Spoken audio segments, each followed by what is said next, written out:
জুলাই আন্দোলনে কওমি মাদ্রাসার শিক্ষার্থীদের অবদানকে আমরা যথাযথভাবে স্মরণ করছি। রাজপথে তারা ছিলেন, আন্দোলনে অংশ নিয়েছেন, আহত হয়েছেন, এমনকি জীবনও দিয়েছেন। কিন্তু আজও একটি প্রশ্নের সুনির্দিষ্ট কোনো উত্তর নেই। জুলাই আন্দোলনে কওমি মাদ্রাসার ঠিক কতজন শহীদ হয়েছেন?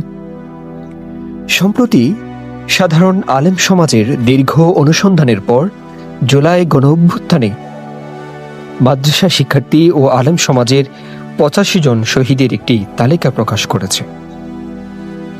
তবে এই ৮৫ জনের সবাই কওমি মাদ্রাসার শহীদ বলা যাবে না।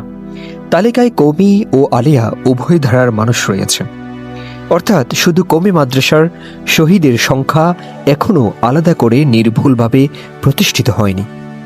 আর এখানেই আসে একটি গুরুত্বপূর্ণ আত্মসমালোচনার জায়গা। কওমি মাদ্রাসা ভিত্তিক বড় বড় সংগঠনগুলো যদি মনে করে থাকে যে তাদের শিক্ষার্থীরা জুলাই আন্দোলনে গুরুত্বপূর্ণ ভূমিকা রেখেছেন, তাহলে তাদের দায়িত্ব ছিল শুরু থেকেই একটি নির্ভুল তালিকা তৈরি করা। কে শহীদ হয়েছেন, কোন মাদ্রাসার ছাত্র ছিলেন, কোথায় এবং কিভাবে শহীদ হয়েছেন, তার পরিবার কোথায়, সরকারি গ্যাজেটে তার নাম আছে কিনা, এসব তথ্য যাচাই করে সংরক্ষণ করা দরকার ছিল। কিন্তু ইতিহাসে তা প্রতিষ্ঠা করতে প্রয়োজন তথ্য ও প্রমাণ।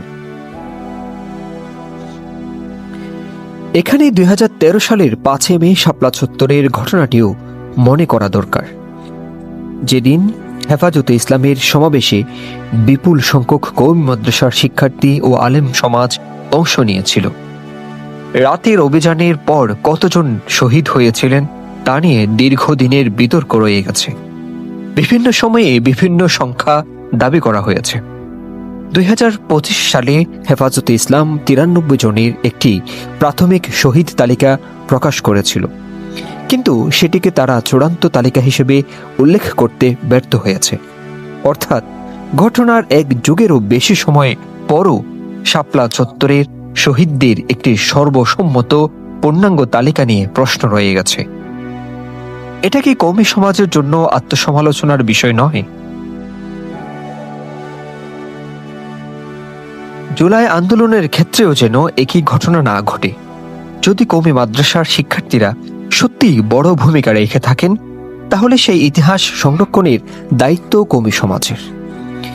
প্রতিটি মাদ্রাসা থেকে তথ্য সংগ্রহ করা যেতে পারে, শহীদ পরিবারের সাক্ষাৎকার নেওয়া যেতে পারে, সরকারি গ্যাজেটের সঙ্গে তথ্য মিলিয়ে একটি যাচাই করা কেন্দ্রীয় তালিকা তৈরি করা যেতে পারে।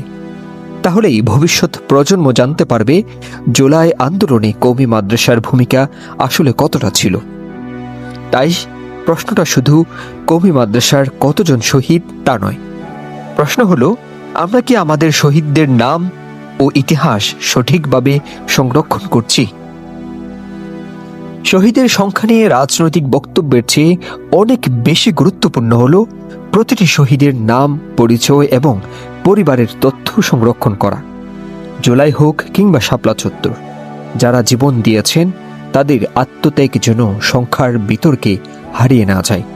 ইতিহাস দাবি দিয়ে নয়, তথ্য ও প্রমাণ দিয়ে প্রতিষ্ঠিত হয়।